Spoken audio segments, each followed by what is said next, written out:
So you were just up with the Amish for how long? We just took a day trip tonight. Like we've had 2 trips to the Yiddish Farm as an organization. We've taken 2 trips to the Amish.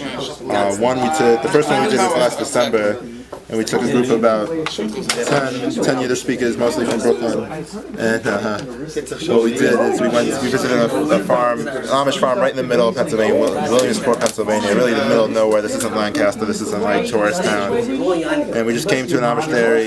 You had no idea where you were going? No, we knew we have a friend that's a rabbi in that town, so we were staying the Shabbos by him. He said he drove past like an Amish dairy, so he said we should check it out.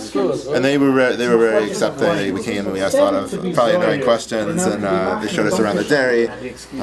They got like machines milking the cows. They showed us all the cows they got. They had 250 Jersey cows. They showed us the dairy facility, which they said they put in like $250,000 into this dairy facility. The corn silo, everything around. We even got to ride on a cart. They had 2 Belgian horses that they used to ock the Feld. So we got to hang out, ask some questions, and that was like our first exposure as Yiddish Farm to the Amish and what they're about. We were talking, trying to make a little bit of geschäft on the side, like talking like business-wise. They had some deals for cows. It's very far away. Like Williamsport's about 3 hours from New York. So that was the first thing, and then we did our 3-week pilot program in Maryland, during Reisterstown, Maryland, which is about an hour and a half from Lancaster, which is like the big, center of the Amish in Pennsylvania. And we went into like the kind of the midst of the tourist trap with the intention of like finding somebody who's going to be able to like bring us to like what the real Amish are about. So we went on like a little tour. We asked questions, and it was somewhat insightful. We found out a little bit about what they were doing. But it wasn't until the tour ended, and I'm in the parking lot, and we're kind of like, okay, like we were trying to talk with the Balagula about like getting maybe eating dinner with the family or something, and nothing was working out. So like, okay, we're ready to go home. We tried, and my friend Charlie just came here. He points to like one of these Amish bochas, and I'm like standing like in the parking lot, and he's like just shoveling horse manure like in the parking lot from the carriages. And he's like, try talking to that guy, I'm like, okay. So he's a young guy. I go up to him, start talking about farming with him, tell him that we're like Jewish farmers, we really like respect like the Amish ways, whatever.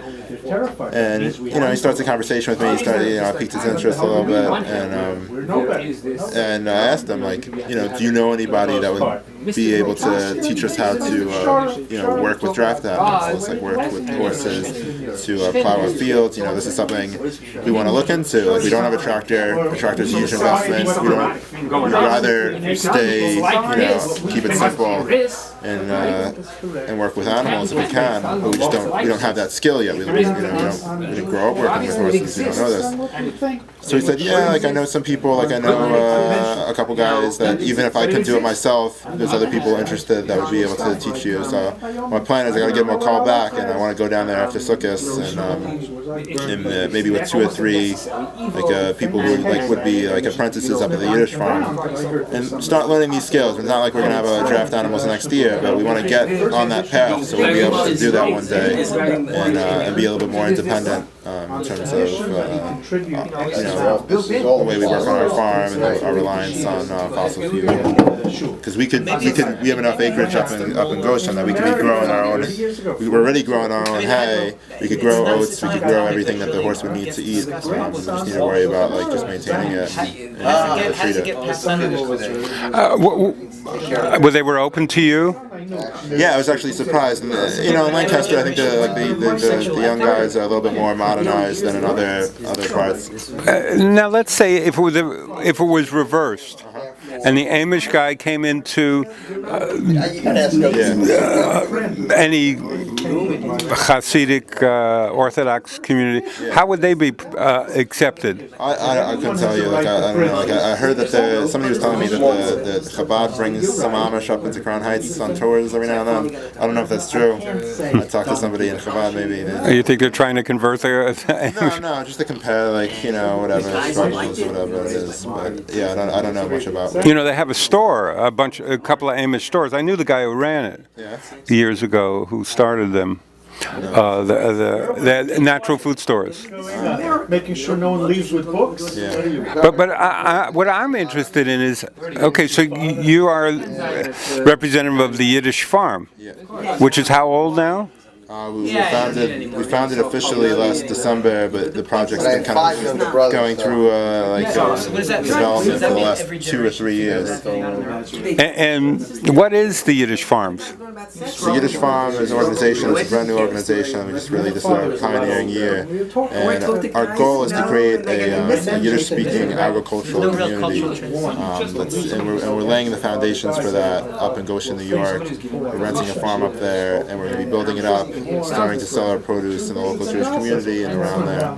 And we do like pioneering programming. We have the Golas Festival, which brings in people from the outside. This past year we had 65 people come out to the farm. Did a whole Shabbos program, hide stretching workshops, music workshops, linguistic lectures, like all kinds of stuff, just kind of to celebrate the cultural achievements of the Jews in exile. And that's a program that's open for anybody. Anybody can come, whether you know Yiddish or not. Our other program is the Yiddish Farm Summer Program, and this year we did a 3.5-week pilot program on a friend's farm down in Maryland, and that brought together Yiddish speakers from all different backgrounds. We had people from the Hasidic background, people from the ideological Yiddishist background, people who learned Yiddish maybe a semester at college and wanted to do something with it, and just bringing those people together, we got to see like the potential of what that community building could bring to the Jewish community. And basically what we saw was just sharing, a lot of people sharing different backgrounds, different songs, different ideas, different ways of connecting with being Jewish and connecting with, and trying to figure out not just that, but also figuring out like identity issues, like as Yiddish-speaking Jews in the 21st century, like what that means, and what that means in terms of like, you know, the barriers and the opening doors. As I was talking to you a little bit earlier, you were talking about your experience with the Jewish community. It's not like, you know, the conservative Jews are like, you know, hate the Hasidim. They see everybody as encroaching on somebody else. And we're finding within the Yiddish-speaking community, those barriers are starting to break down. Because I think to a certain extent, from the non-Hasidic side, there's less and less people. So there's less unity in that section, and there's more reason for people to come together. And we see Yiddish Farm as the kind of that open door, that way to bring together, bridge the gap between the Hasidim and the non-Hasidim through Yiddish culture and through this common language and common kind of access points to Judaism. Well, it's interesting, growing up a conservative Jew myself in my family, or a part-time Jew as I like to think of it, my identity crisis. A lot of the conservative Jews have kind of left behind their synagogues, and a lot of the Hasidim or the Orthodox, which keep on growing in numbers, while the conservatives keep on dwindling in numbers.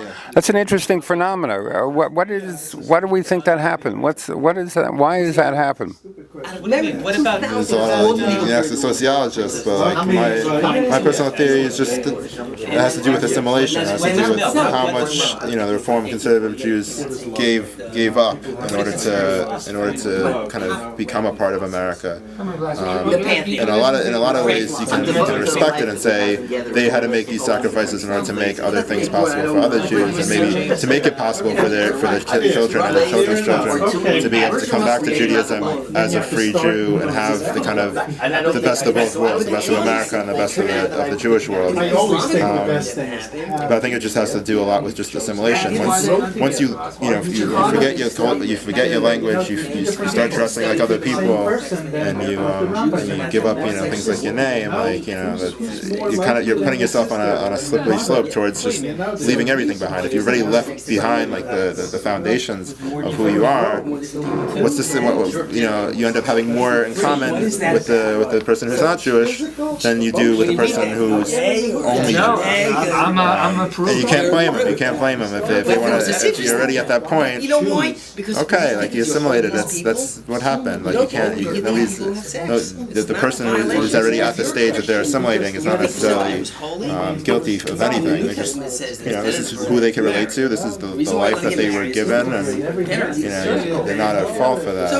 But it still it doesn't mean it's not going to happen. It doesn't mean it's not going to keep happening. From the Hasidic side, like you see, they built a fortress. They wanted to have a fortress, and in that sense, they were bringing over aspects of the European lifestyle, but they also created a whole different thing here in America. Like Satmar today, it's not like Satmar was in Europe. Like it became like Agash. Like they really got it. They really strengthened their position, strengthened the stringencies in order to fight against the very thing they had the most fear, which was enlightenment and assimilation. So they built this extra barrier around themselves to kind of keep themselves together, and also just birth rate. I think that's the basic one too. Conservative Reform Jews, they're having 2.5 kids, average.